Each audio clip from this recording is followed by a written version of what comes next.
የንጉሱን መንግስት ለማውረድ በአመጽ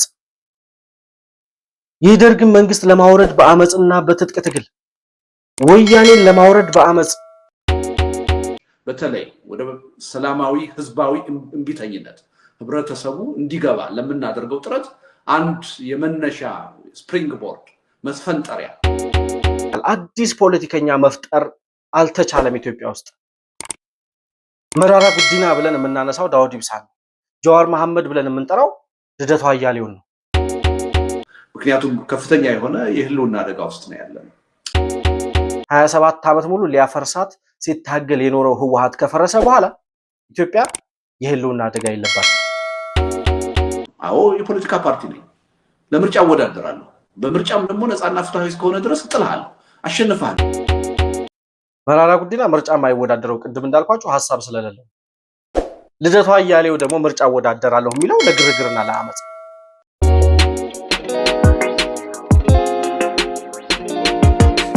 ሰላም ለእናንተ ይሁን። የተከበራችሁ የመሆን መልቲሚዲያ ቤተሰቦች እንደምን አላችሁ? ይህ መሆን መልቲሚዲያ ነው። ዛሬም እንደተለመደው በተመረጡ ሀገራዊ ጉዳዮች ላይ ከእናንተ ጋር ቆይታ የምናደርግ ይሆናል። እስከ ፕሮግራማችን ፍጻሜ ድረስ አብራችሁ እንድትቆዩ የምጋብዛችሁ ብሩክ የሾርቅ አሰፋ ነኝ።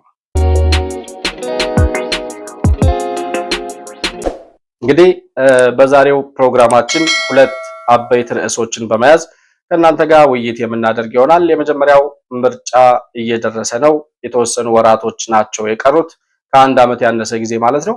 በዛ ምርጫ አንወዳደርም የሚሉ ፓርቲዎች መግለጫ አውጥተዋል። ኦፌኮና ኦነግ የሚባሉት ፓርቲዎች ናቸው። ስለነሱ ትኩረት አድርገን የምንወያይ ይሆናል። በሁለተኛ ደረጃ የከሸፉት ፖለቲከኞች እነ አቶ ልደቱ አያሌው የኢንተርኔት መረብ የተቃውሞ ፕሮግራም እናዘጋጃለን እያሉ ነው። ስለነሱም ትንሽ ውይይት የምናደርግ ይሆናል። በሁለቱ ጉዳዮች ላይ ነው ቆይታ የምናደርገው። መሆን መልቲሚዲያ ላይክ፣ ሰብስክራይብ እና ሼር እያደረጋችሁ ቤተሰብ እንድትሆኑና ለሌሎችም ተደራሽ እንዲሆን እያደረጋችሁ አብራችሁ እንድትቆዩ ጋብዛችኋለሁ። እንግዲህ በመጀመሪያ የምንመለከተው የኦነግና የኦፌኮን መግለጫ ይሆናል። በ2018 ዓ.ም በሚካሄደው የኢትዮጵያ ሀገራዊ ምርጫ ላይ አንወዳደርም ሲሉ አቋማቸውን ገልጸዋል። እነማን ናቸው ኦነግና ኦፌኮ ማለት እነማን ናቸው የሚለውን ነገር ስናነሳ እንግዲህ በኦነግ በኩል እነ ዳውድ ኢብሳ ናቸው ያሉት። ኦነግ የሚባለው ፓርቲ እንግዲህ በህልውናው እስካሁን ድረስ ካለ እኔ ያለም አይመስለኝም በስም ካልሆነ በስተቀር ኦነግ አሁን ፕራክቲካሊ የፖለቲካ ፓርቲ ሆኖ እየተንቀሳቀሰ ነው የሚል እምነት የለኝም። ያው ኦነግ ሸኔ የሚባለው የኦነግ ክንፍ በታጣቂነቱ እንደቀጠለ እርምጃ እየተወሰደበት እንዳለ ተመልክተናል።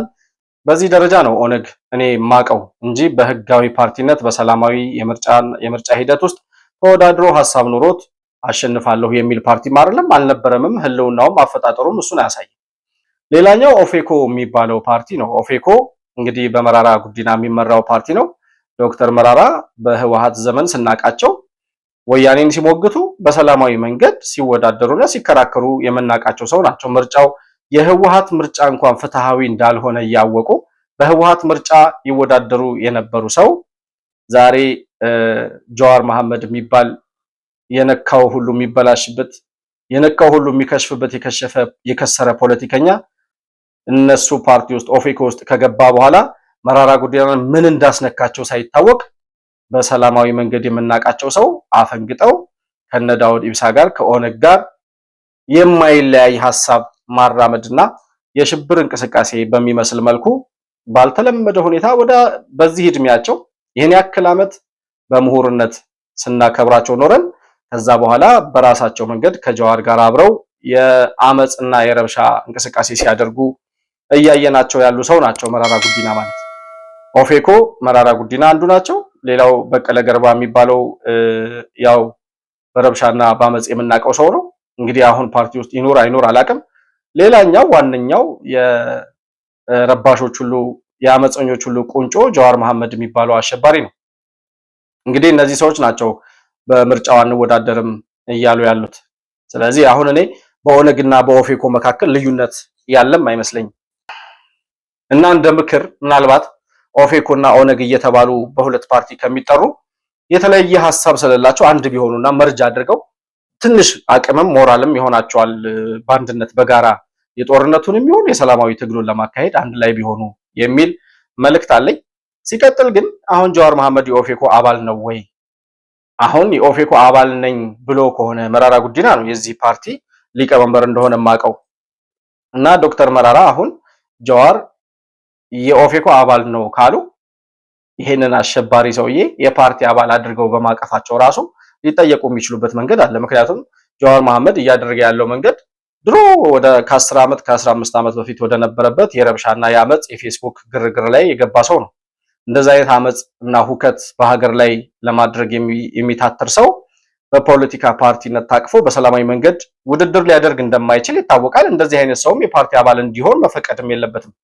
ለነገሩ መራራ ጉዲና ራሳቸው በዛ የረብሻ መንገድ እየሄዱ ያሉ ሰው ስለሆኑ ጀዋርን ባይነቅፉትና ባይገስጹት አይገርመኝም።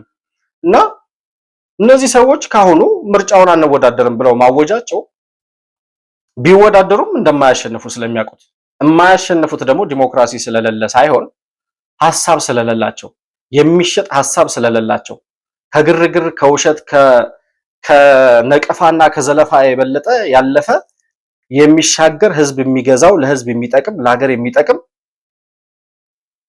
የብልጽግናን ወይም ደግሞ የነ ዶክተር አብይን መንግስት አሸንፎ በህዝብ ዘንድ ተመራጭነት ሊያስገኝ የሚችል ሐሳብ ማመንጨት እንደማይችሉ ስለሚያውቁት አይወዳደሩም በምርጫው። እነሱ የሚፈልጉት ግርግርና አመጽ ብቻ ነው። እና ምንድነው አሁን እነዚህ ሰዎች ባይወዳደሩ የምናጣው ነገር ምንድነው? ወይም ኢትዮጵያ የምታጣው ነገር? አሁን እነ መራራ ጉዲና እና እነ ዳውድ ኢብሳ ምርጫ ሳይወዳደሩ ስለቀሩ ምንድነው የሚቀረው ነገር? ስንት ደጋፊ ያላቸው አሁን አስፈርሙ ቢባሉ 4000 ሰው ማስፈረም ይችላል መራራ ጉዲና? እኔ ጥያቄ ያለኝ እዛ ላይ። እና ከጅምሩ መሸነፋቸውን ያመኑ ሰዎች ናቸው እነዚህ ሰዎች። ከጅምሩ መሸነፋቸውን አምነው ውድቀታቸውን ተቀብለው በስተርጅና እድሜ ግርግርና ብጥብጥ ያዋጣናል ብለው የመረጡ ሰዎች ምርጫ ላይ ተወዳደሩ አልተወዳደሩ የሚያመጡት ለውጥ የለም። አሁን የኢትዮጵያ ፖለቲካ አውድ ተቀይሯል። እንደ ወያኔ ዘመን የምርጫ ኮረጆ ተሰርቆ ምርጫ ተጭበርብሮ ድምጽ ተቀይሮ ምናምን አይደለም። በትክክለኛው የፖለቲካ ምርጫ ሂደት የተሻለ ሐሳብ ይዞ የመጣ ሰው ተወዳድሮ ፓርላማ ይገባል። ባያሸንፍ እንኳን የመንግስት የመሪነት ስልጣኑን ባይዝ እንኳን ፓርላማ ገብቶ መንግስትን ይሞግታል።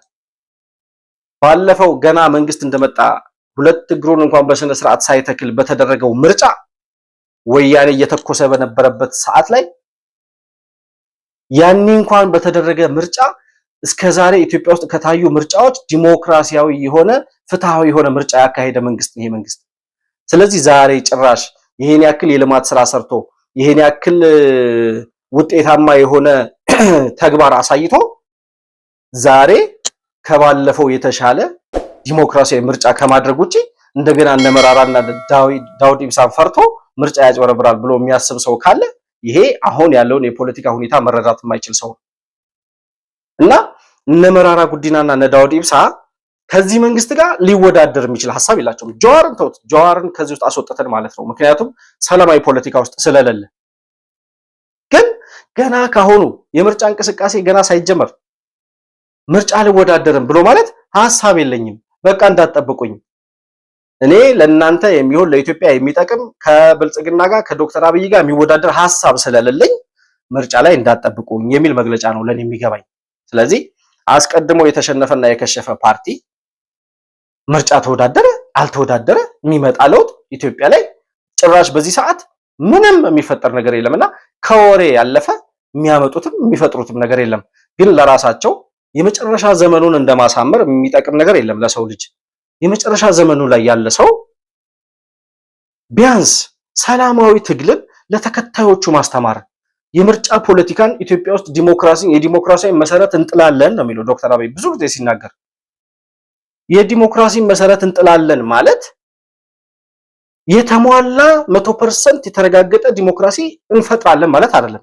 ግን ሂደቱን ለልጆቻችን እያስተማርን ሰላማዊ ትግል ምን ያህል እንደሚጠቅም፣ ዲሞክራሲያዊ መንገድ ምን ያህል እንደሚጠቅም ለልጆቻችን እናስተምራለን ነው እያለ ያለው። ለዛ ግብአት የሚሆን ነገር ማዋጣት እንዴት ያቅተዋል ሰው?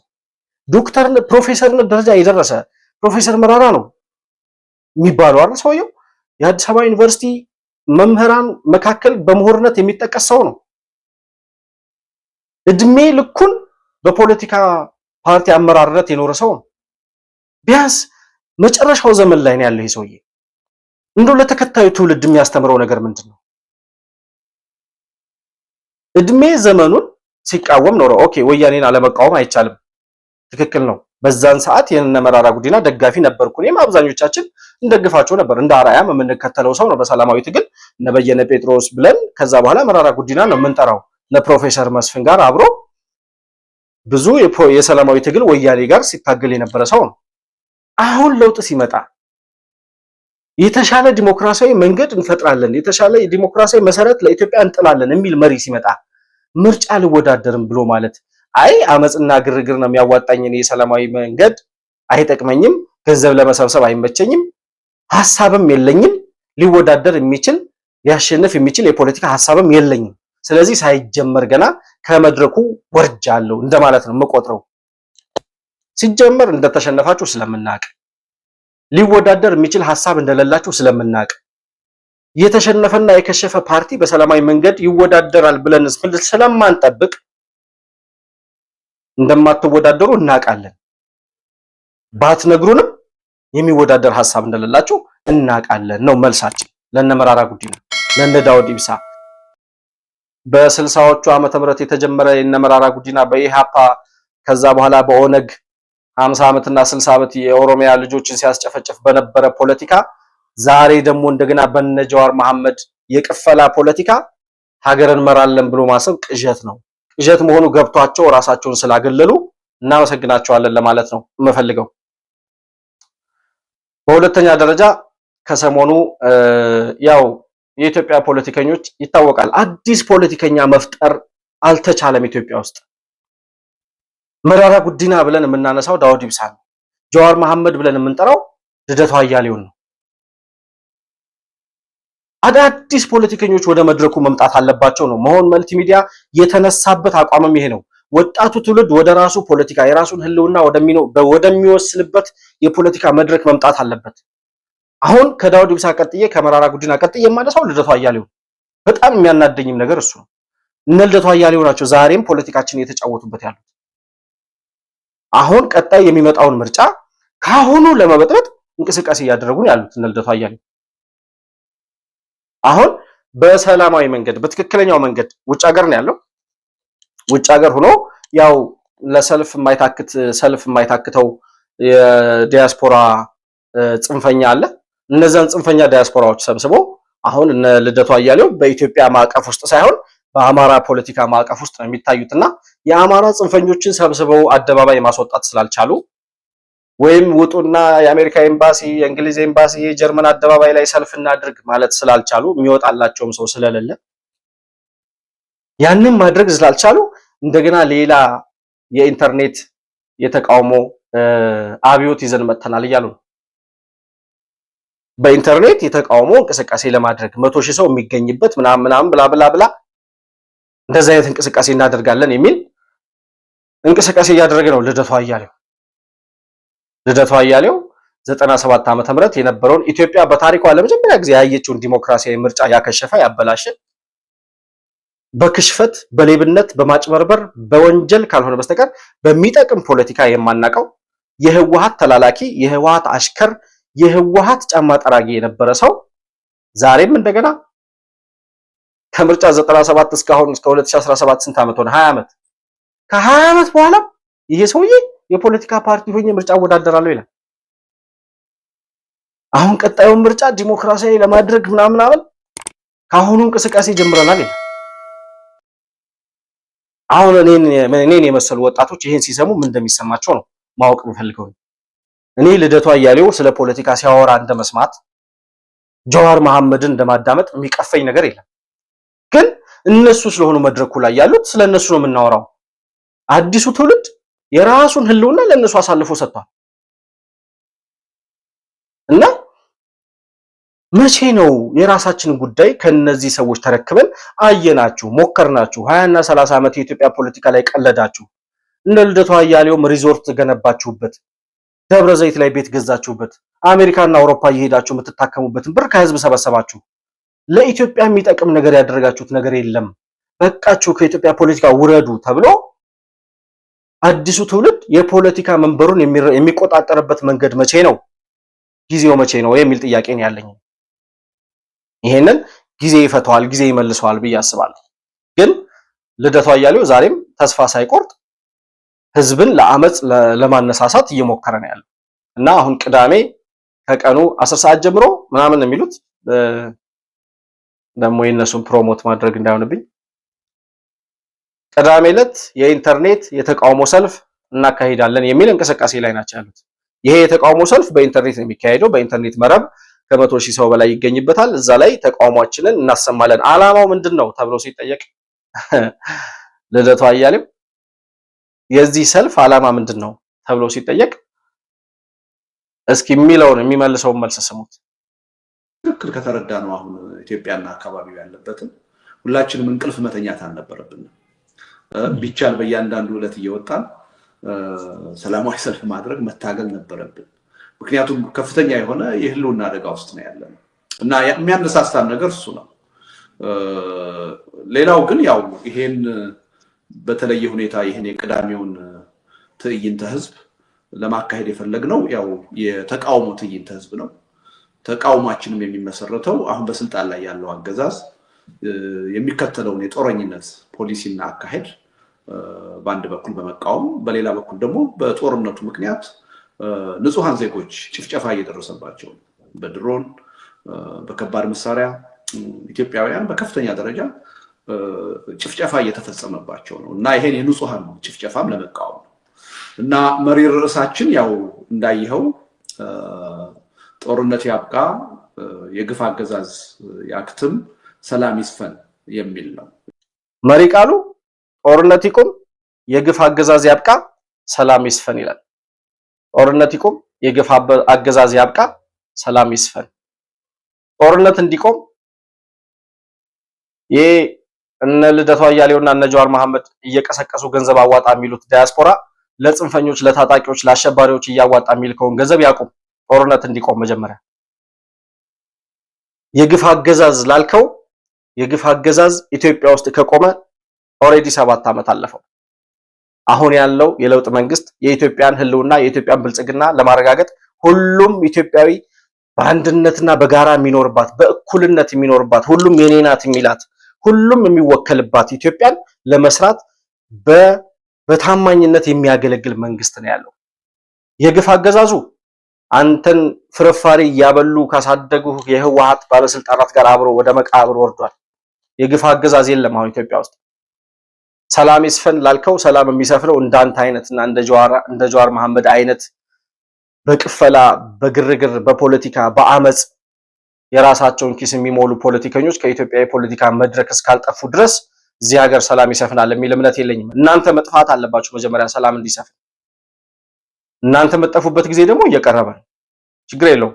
አዲሱ ትውልድ አካሄዳችሁን እያየ መንገዳችሁን እያየ ትክክል የሆነውን እየመረመረ እየመረጠ የሚሄድ ትውልድ ስለሆነ የእናንተ ግርግር ከተወሰነ ጊዜ በኋላ የሚቀጥል አይመስለኝም። ግን ለጊዜውም ቢሆን የዚህን ያክል ሞራል አግኝተው እነዚህ ሰዎች እንደዚህ አይነት እንቅስቃሴ ማድረጋቸው በጣም ያሳፍራል።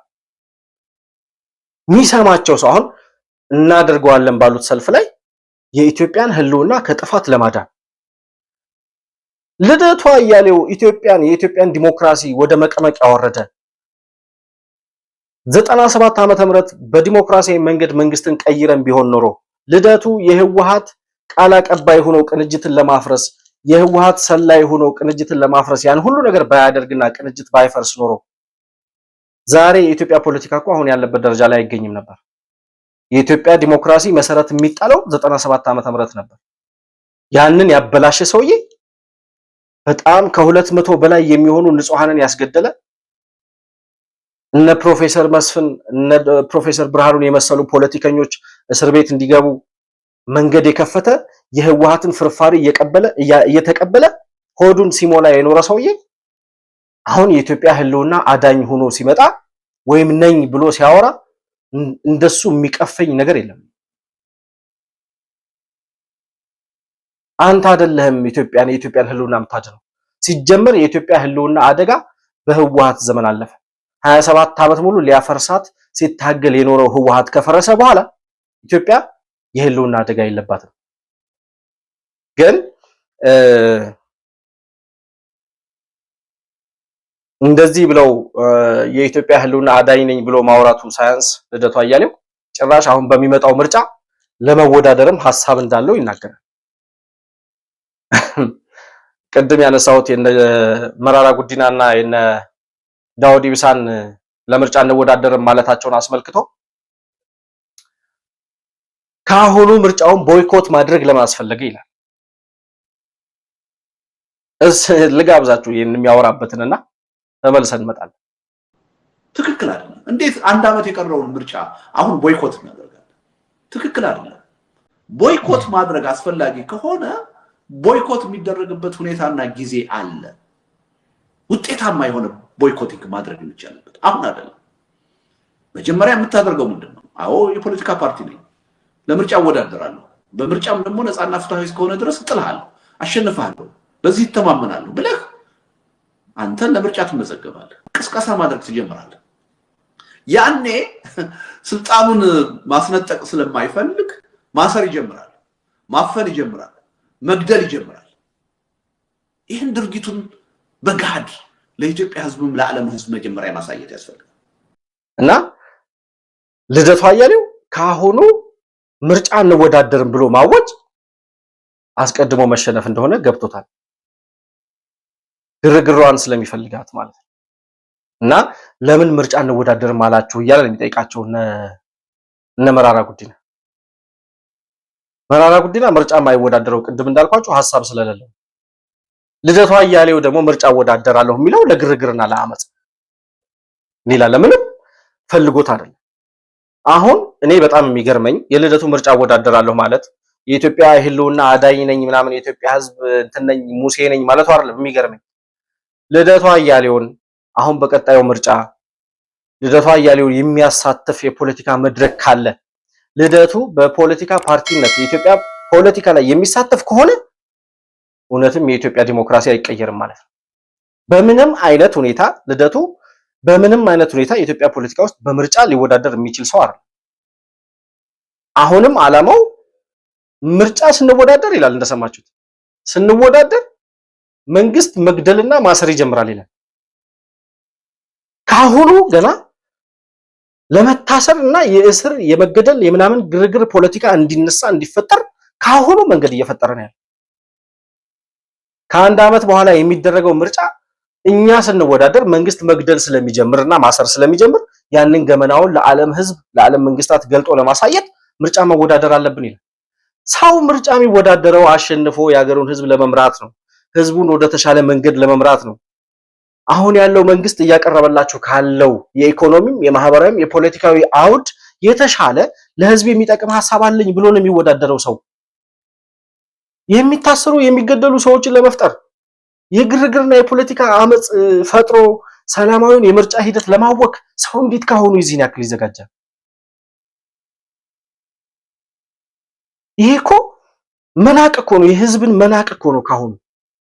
የኢትዮጵያ ህዝብ ወያኔ እንኳን ዲሞክራሲያዊ ምርጫ አደርጋለሁ ሲል 97 ዓመተ ምህረት ልደቱ አያሌው ባበላሸው ፖለቲካ መድረክ ላይ ህዝቡ በነቂስ ወጥቶ ድምፁ ሰጥቷል። ለዲሞክራሲ የሚሰንፍ ህዝብ አይደለም የኢትዮጵያ ህዝብ።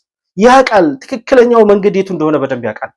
ግን ይህንን ህዝብ እንደገና ገና ካሁኑ አሁን ምርጫ አድርጌ የሚሆነኝን መሪ መርጣለሁ ብሎ እየተዘጋጀ ያለን ህዝብ ገና ካሁኑ ምርጫው የእስር የመገደል እና የደም መፋሰስ ይሆናል ብሎ መዘጋጀት እነዚህ ሰዎች በቃ ከኢትዮጵያ የፖለቲካ መድረክ ላይ ካልወጡ በስተቀር የግርግር የአመጽ የደም መፋሰስ ፖለቲካን እየሰማን እንደምንኖር ማረጋገጫ ነው።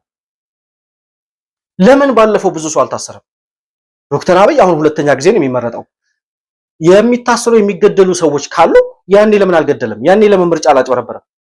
ያኔ በመላው ዓለም ላይ ዲሞክራሲያዊ የሆነ ምርጫ እንደተካሄደ አምኖበታል ዓለም። የኢትዮጵያ ህዝብ በዲሞክራሲያዊ መንገድ ድምፁን ሰጥቶ የሚፈልገውን መሪ መርጧል። ለምን ያኔ ሰው አልተገደለም? ለምን ሰው አልታሰረም? ለምን ዛሬ? ይህንን መመለስ የሚችሉ ሰዎች አይደሉም እነ ልደቱ። አሁንም እቅዳቸው የሚመጣውን ዲሞክራሲያዊ ምርጫ እንዴት አድርገው ሊያስተጓጉሉና ሊያበላሹ እንደሚችሉ እየተዘጋጁና እያሰቡ ያሉ ሰዎች ናቸው። እነዚህ ሰዎች ናቸው በእኛ ህልውና በእኛ ዕጣ ፈንታ ላይ የተጫወቱ ያሉት እና ይሄንን በኢንተርኔት እንጠራዋለን ያለውን የተቃውሞ የኢንተርኔት መረብ የተቃውሞ ሰልፍ እንበለው በዛ የተቃውሞ ሰልፍ ላይ ዓላማው ምንድነው? ምን ለማድረግ ነው ያሰባችሁት ተብሎ ሲጠየቅ ህዝቡን ወደ ህዝባዊ እምቢተኝነት እንዲገባ የምናደርግበት መንገድ ነው ይላል። እስኪ ከራሱ አንደበት ልጋብዛችሁ እሱ የሚለው ግን ደግሞ የመጨረሻ ሳይሆን የመጀመሪያ ነው። ከዛ በኋላ በተከታታይ ለምንወስዳቸው የፖለቲካ እርምጃዎች በተለይ ወደ ሰላማዊ ህዝባዊ እምቢተኝነት ህብረተሰቡ እንዲገባ ለምናደርገው ጥረት አንድ የመነሻ ስፕሪንግ ቦርድ መስፈንጠሪያ መድረክ ሆኖ የሚያገለግል ነው የሚሆነውና ትልቅ መድረክ ነው። ይሄንን ነው የሚያወራው ሰውየው። የኢትዮጵያን ህዝብ ወደ ህዝባዊ እምቢተኝነት እንዲገባ ለማድረግ 100,000 ሰው የሚገኝበት የኢንተርኔት መረብ የተቃውሞ አውደ ርዕይ አዘጋጅቶ ዛሬም አመጽን፣ ግርግርን፣ ወከባና የእልቂት ፖለቲካን እየሰበከ ያለ ሰው። ስንት ዓመት እንጋደል፣ ስንት ዓመት ይሰቃይ ይሄ ህዝብ ከ60ዎቹ የፖለቲከኞች ዘመን ጀምሮ የደርግን የንጉሱን መንግስት ለማውረድ በአመጽ የደርግን መንግስት ለማውረድ በአመጽና በትጥቅ ትግል ወያኔን ለማውረድ በአመጽ እንደገና ገና ከመጣ 7 ዓመት የሆነውን መንግስት የተሻለ የዲሞክራሲያዊ ጮራ እየፈነጠቀ ያለውን መንግስት ገና የምርጫው ሂደት ታይቶ ዲሞክራሲያዊ ነው ዲሞክራሲያዊ አይደለም የሚል ነገር ውስጥ እንኳን ሳንገባ ገና ከ1 ዓመት በፊት ህዝቡን ወደ ህዝባዊ እምቢተኝነት ለማስገባት ምን ማለት ነው? መቼ ነው የአመጽ ፖለቲካ የሚበቃል? መቼ ነው የምንነቃው? መቼ ነው ህዝቡ እነዚህን ሰዎች በቃችሁ ብሎ ከፖለቲካ መድረኩ ላይ የሚያወርደው? ንጉሱን ከስልጣናቸው ላይ ለማውረድ ስንት ወጣቶች ህይወታቸውን አጡ። በመሬት ላራሹ በአዲስ አበባ ዩኒቨርሲቲዎች ይቀነቀን በነበረው የተማሪዎች እንቅስቃሴ የንጉሱ መንግስት የንጉሱ የጸጥታ ኃይሎች ስንት ወጣቶችን የቀጠፉት።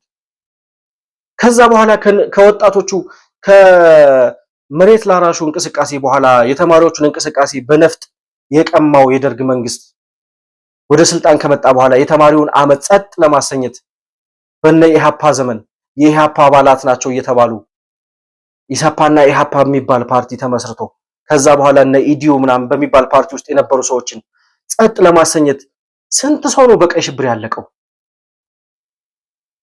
ስንት ወጣት ኢትዮጵያን ሊቀይር የሚችል ሐሳብ ያላቸው ለመጀመሪያ ጊዜ ዘመናዊ ትምህርትን ተምረው በፕሮፌሰርነት በዶክተርነት ደረጃ የተማሩ ምሁራን ወጣቶች ስንት ወጣት ነው የተቀጠፈው? በዚሁ አይነት የፖለቲካ ግርግር የሐሳብ ፖለቲካ መሬት ማስያዝ መሰረት ማስያዝ አቅቶ የተማረ ሰው ሳይጠፋ ገዳይና አሸባሪዎች ብቻ ስልጣን ስለሚይዙ ከዛ በኋላ የደርግን መንግስት እንደገና ከስልጣኑ ላይ ለማውረድ 17 ዓመት ከወያኔና ከሻዕቢያ ጋር የተደረገው ጦርነት ስንት ዋጋ ነው ያስከፈለን? ኢትዮጵያን ስንት ዓመት ነው ወደኋላ የጎተተው? ከዛ በኋላ ወያኔ ስልጣን ከያዘ በኋላ ከ83 ዓመተ ምህረት ከደርግ ውድቀት በኋላ ወያኔን ከስልጣን ላይ ለማውረድ ስንት ዓመት ፈጀብን? 27 ዓመት ሙሉ የተገረፈው የተሰደደው የተገደለው ኢትዮጵያዊ ስንት ነው? ወያኔን ለማውረድ በ2008 እና ከ2008 እስከ 2010 በነበረው የኦሮሚያና የአማራ ክልል አመጽ እንዲሁም በተለያየ በደቡብም በሶማሊያም በነበረው አመጽ ላይ ስንት ወጣት ነው የተቀጠፈው? ወያኔን ለማውረድ በአመጽ ንጉሱ ሲወርዱ በአመጽ የደርግ መንግስት ለማውረድ በትጥቅ ትግል ወጣት እየተሰዋ ህዝብ እያለቀ ኢኮኖሚ እየደቀቀ ያን ሁሉ ዋጋ ከፍላ የመጣች ሀገር ዛሬ ደግሞ አዲስ የለውጥ ጮራ ይዞ የመጣ መንግስት ኑ በዲሞክራሲያዊ መንገድ አብረን ሀገራችንን እንስራ የዲሞክራሲያዊ መሰረት እንጣል እያለ ጥሪ ያቀረበ እንደገና ገና ምርጫ ሳይደርስ ከ1 ዓመት በፊት ህዝቡን ወደ ህዝባዊ እምቢተኝነት ለማስገባት ሌላ እንቅስቃሴ። እነዚህን ሰዎች አሁን የሚደግፍ ሰው አለ ወይ? ልደቱ አያሌውን እንደ ፖለቲካ ፓርቲ መሪ ወይም የፖለቲካ ፓርቲ የሰላማዊ ትግል አቀንቃኝ አድርጎ የሚያስብ ሰው አለ ወይ? ኢትዮጵያ ውስጥ ካለ አማኑኤል መግባት አለበት። ሌላ ምንም ሊባል የሚችል ነገር የለም። እነ ልደቱ አያሌው የሚሰሩት ይሄንን ብቻ ነው። በጀዋርና በልደቱ አያሌው መካከል ለውጥ የለም። ጀዋር ኦሮሚያ ፈርስት የሚባል የኦሮሚያ ፖለቲካ አቀንቃይ ነው። በህዝብ ችግር፣ በህዝብ ብሶት፣ በሀገር የሆነ ደካማ ጎን አለ፣ የሆነ ችግር አለ ብሎ ባሰበበት መንገድ ለችግሩ መፍትሄ ሳይሆን ችግሩን እየወዘወዘ ህዝብ የሚያስለቅስ በህዝብ ብሶት በህዝብ እንባ ሆዱን የሚሞላ ሰው ነው ጀዋር መሐመድ ማለት። ልደቱ አያሌውም ከዚህ የተለየ አይደለም እያደረገ ያለው። እስከዛሬም የምናውቀው የኢትዮጵያን የዲሞክራሲ አውድ ሲያበላሽ የወያኔ ተላላኪ የወያኔ ሰላይ ሆኖ የመለስ ዜናዊ ፍርፋሪ እየበላ የኢትዮጵያን የነጻነት ቀን ሲያራዝም የምናውቀው ሰውዬ ዛሬም ደግሞ የኢትዮጵያ ተቆርቋሪ እንደሆነ አድርጎ ስለ ኢትዮጵያ ፖለቲካ ሲያወራ ዝም የምንለው እስከ መቼ ነው? እኔ አሁን እነ ልደቱ ለጠሩት ጥሪ የሚሆን ጥሪ ነው ማስተላለፍላችሁ። ይሄ 100,000 ሰው ይገኝበታል በተባለው የኢንተርኔት መረብ ውይይት ላይ ሁላችንም ተሳትፈን በስልክም ይሁን በመደወል ቴክስትም በመጻፍ ቢሆን ለመንግስት ለኢትዮጵያ መንግስት ያለንን ድጋፍና ለዲሞክራሲያዊ ምርጫ በሚደረግ ሂደት ብቻ መንግስት እንዲመረጥ እንደምናደርግ ያንን መግለጽ አለብን። እያደረጉ ያሉት መንገድ ወደ ጥፋት እንጂ ወደ ምንም መንገድ ይዟቸው እንደማይሄድ ሁላችንም ገብተን ልንነግራቸው ይገባል የሚል መልእክት አለ። እነሱ በኢትዮጵያ ፖለቲካ በእኛ ህልውና በአዲሱ ትውልድ ጣፈንታ ላይ ሲያላግጡ ዝም ብሎ የሚያይ ወጣት መኖር የለበትም። ልደቱ አያሌውም በቃ ከዚህ በኋላ ሸቀጥና ሽቀላ በኢትዮጵያ ፖለቲካ የሚሰራበት የሚሸቀጥበት ዘመን አልፏል። ዛሬ ሐሳብ ያለው ሰው ነው የኢትዮጵያ ፖለቲካ ላይ የሚወዳደረው። አንተ በምትጠራው አመጽና ግርግር ወጥቶ የሚሞት ወጣት የለም። ዛሬ ወጣቱ ወደ ስራ፣ ወጣቱ ወደ ለውጥ፣ ወደ ብልጽግናና ወደ እድገት የሚሄድበት መንገድ እየጠረገ ነው ያለው። የእናንተን ሆድ ለመሙላት የሚሞት ኢትዮጵያዊ የለም ዛሬ ብለን ልንነግራቸው ይገባል የሚል መልእክት ነው ያለኝ። እነ ልደቱ አያሌው ግን ከኢትዮጵያ የዲሞክራሲ መንገድ ላይ የዲሞክራሲያዊ የሰላማዊ ፖለቲካ ሂደት ላይ እግራቸው ካልተነቀለ በስተቀር እነዚህን ሰዎች ገለል ሊያደርግ የሚችል አዲስ ትውልድ ካልተፈጠረ በስተቀር ዛሬ አሁን ከአንድ ዓመት በኋላ ለሚመጣው ምርጫ አይደለም ገና ከዛ በኋላ 5 ዓመት ጠብቆ የሚመጣው ምርጫ ራሱ ጠብቀው እንወዳደራለን በምርጫ ብለው ሌላ አመጽና ግርግር እንደሚጠሩ እንጠብቃለን። ስለዚህ ወጣቱ ትውልድ ወደ ራሱ ህልውና ወደ ራሱ ህሊና ተመልሶ የራሱን ዕጣ ፈንታና የራሱን የዲሞክራሲያዊ መንገድ በራሱ እጅ ለመስራት ዛሬ ወደ ፖለቲካው መድረክ መግባት አለበት። ከነ ልደቱ አያሌው የፖለቲካውን ዱላ ማስጣል አለበት የሚል መልእክት ማስተላለፍ እፈልጋለሁ። በዚህ እንጠራዋለን ባሉት የፖለቲካ መድረክ ላይ በኢንተርኔት መረቡ ላይ ተገኝተን በቃችሁ ልንላችሁ ይገባል የሚለው የመጨረሻ መልእክቴ ነው። የተከበራችሁ የመሆን መልቲሚዲያ ቤተሰቦች መሆን መልቲሚዲያን ላይክ፣ ሰብስክራይብ እና ሼር በማድረግ ቤተሰብ መሆናችሁ እንዳትረሱና እንዲሁም ለሌሎች ተደራሽ እንዲሆን ማድረጋችሁ እንዳትዘነጉ እንዲሁም ደግሞ በሱፐር ቻት እና በሱፐር ታንክስ ቻናላችንን መደገፍ እንደምትችሉ ላስታውሳችሁ እፈልጋለሁ። ለዛሬ የነበረኝ ሐሳብ ይህንን ይመስላል። በሌላ ፕሮግራም እስከምንገናኝ ድረስ ሰላም በያላችሁበት ከእናንተ ጋር ይሁን።